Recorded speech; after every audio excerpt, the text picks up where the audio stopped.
Hello बच्चों, मैं चित्रलेखा स्वागत करती हूँ आपका अपनी नेक्स्ट क्लास में जो है हमारी 10 कदम सीरीज।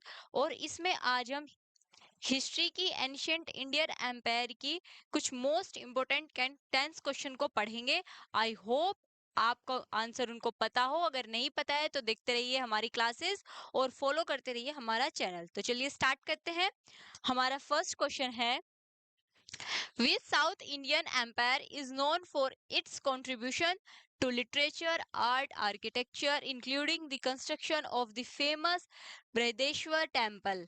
आपको ये बताना है कि वो कौन सी डायनेस्टी थी जो फेमस थी आर्किटेक्चर के लिए, लिटरेचर के लिए, आर्ट के लिए, किस टाइम पर, साउथ इंडिया में, एंशियंट टाइम पर। बताइए कौन सी डायनेस्टी थी? चोला एम्पायर, पांड्या, चेरा या सातवाहन?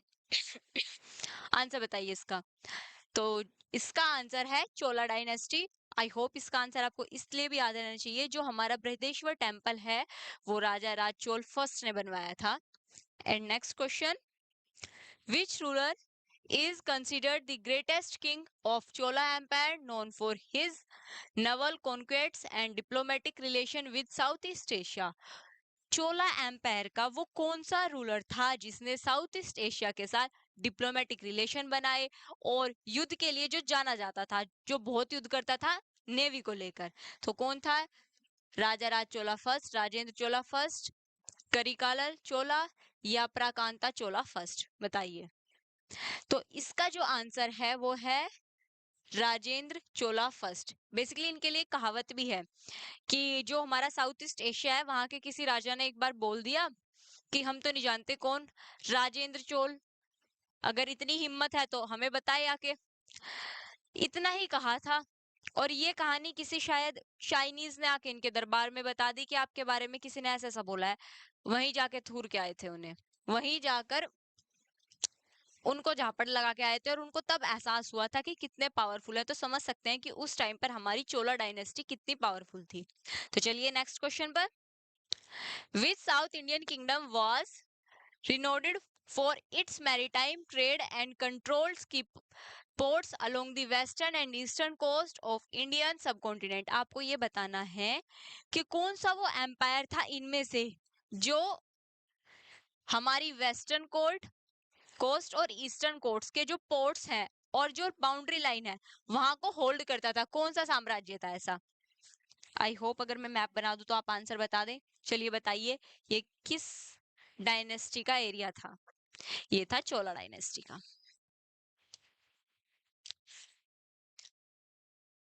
चोला डायनेस्टी। Just a second.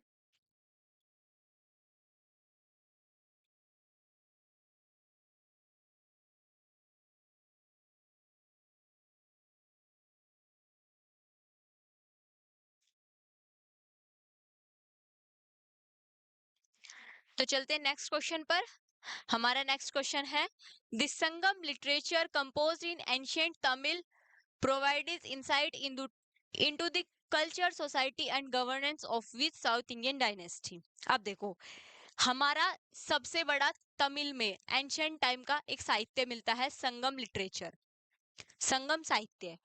उसमें अलग अलग राज्यों के बारे में, डायनेस्टी के बारे में, वहां का कल्चर कैसा था, वहां की सोशल लाइफ कैसी थी, वहां की पॉलिटिकल लाइफ कैसी थी, ये सब बताया गया है। तो उसमें बेसिकली चोला डायनेस्टी के बारे में बताया गया है, पांड्या डायनेस्टी और चेरा किंगडम के बारे में।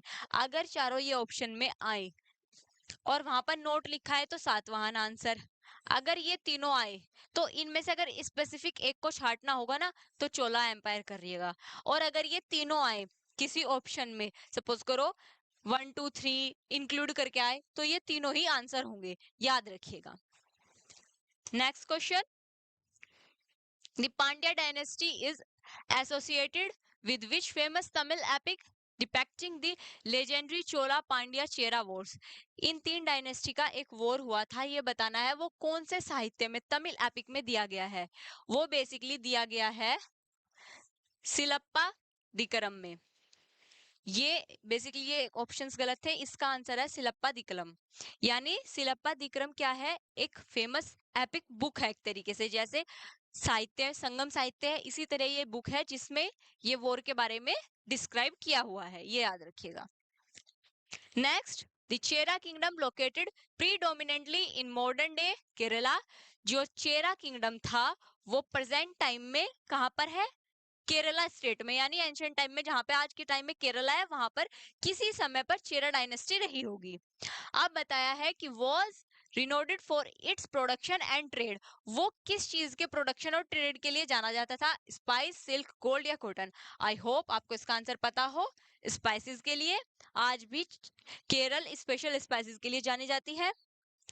Next, the Satavahan Empire, though primarily based in Deccan region, extended its influence to which present day South India, South Indian state? अब आपको ये बताना है,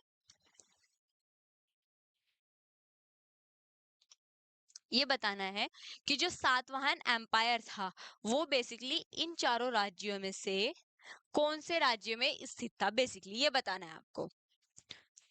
तो बताइए।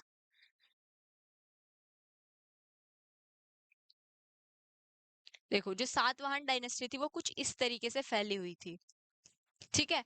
तो बेसिकली उसमें महाराष्ट्र का एरिया भी आता है, केरल का भी आता है, आंध्र प्रदेश का, कर्नाटका का, तमिलनाडु का। लेकिन अगर स्पेसिफिक पूछा जाए इन चारों में तो आंध्र प्रदेश मोस्ट इंपोर्टेंट है, ये आंसर कीजिएगा।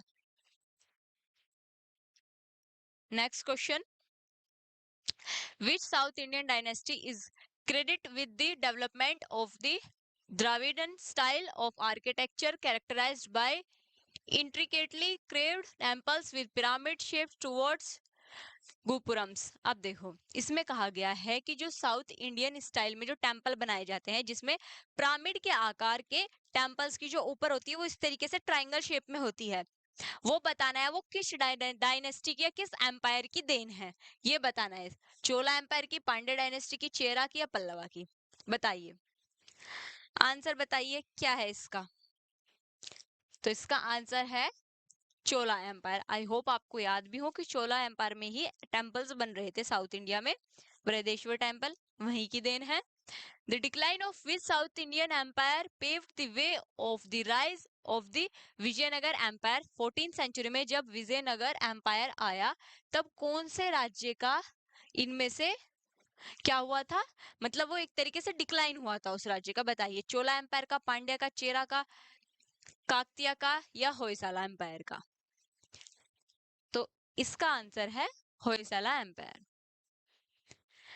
And the next and the last question is, which South Indian empire was known for its proficiency in naval warfare and control over the pearl fisheries along the southern coast? आपको ये बताना है कि southern coast पर जो मोतियों की मछली पकड़ने के लिए, नेवल वॉर्स करने के लिए जो सबसे ज्यादा फेमस थे वो कौन थे? चोलाज, पांड्या, चेरा या सातवाहन? तो बताइए। तो इसका आंसर भी है चोला डायनेस्टी। आई होप आपको हमारी क्लास अच्छी लगी हो।